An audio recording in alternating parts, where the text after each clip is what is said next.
हे हा वरून येतेला हा बी वर्गचा आहे आणि इकडनं येतेला हा बी ए शेपचा इकडून आलेला आहे. आणि इथं आपण सगळं पाणी कलेक्ट करून इथून पुढं टेलिस्कोपिक डिझाईन आपलं मोठं करून इथून 400च्या लाईननी पुढं पाठवलेलं आहे. ही जी छोटी दिसते ही अंतर्गतची लाईन दिसते, म्हणजे अंतर्गत शेतकऱ्याचं आहे.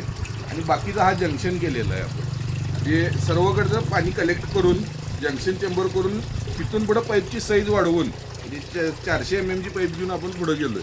आणि असाच चेंबर 2 चेंबर जंक्शन पुढं आहेत. हे दत्त सहकारी साखर कारखाना शिरोळ यांनी जवळपास 550 एकरवर ह्या जमिनी चिबडत होत्या. म्हणजे पाणी साचत राहायचं, म्हणजे पावसाळा सुरू झाला की याच्यात पाणी राहायचं. पण याच्यामध्ये काय केलं, संपूर्ण शेताचं पाणी आउटलेटद्वारे नदीमध्ये सोडून दिलेलं आहे. तर पाहू शकता हे असं पाणी शेतामधलं येत आहे. जवळपास 550 एकरमध्ये या दत्त शिरोळ साखर कारखान्यानं स्वतःहून दादानं पुढाकार घेऊन हे शेतकऱ्यांच्या जमिनी पडीत राहत होत्या म्हणून हे स्वतःहून प्रयोग केलेले.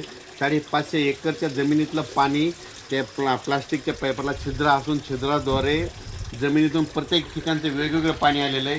ही जी छोटी लाईन आहे ती शेतकऱ्यांच्या याच्यातली, काही मोठ्या लांबून आलेलं आहे, काही हे सगळं याचं आउटलेट इकडं कृष्णा पंचगंगा नदीमध्ये या ठिकाणी आउटलेट काढून दिलेलं आहे. जर शेतकऱ्याला वाटलं तर आपलं जमिनीतला निचरा व्हायला तर लगेच त्यांना कॉक देखील बंद करू येऊ शकतो.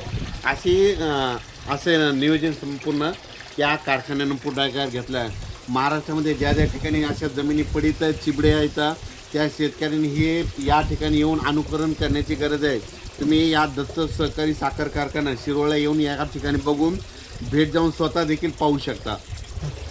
जमिनीमध्ये आतापर्यंत ह्या जमिनी पडीत होत्या आणि आता हे केल्याच्या नंतर हे असे ऊसाचे पीक या ठिकाणी आले नसता. या ठिकाणी ऊस येतच नव्हता, सगळं पाणीच पाणी राहायचं.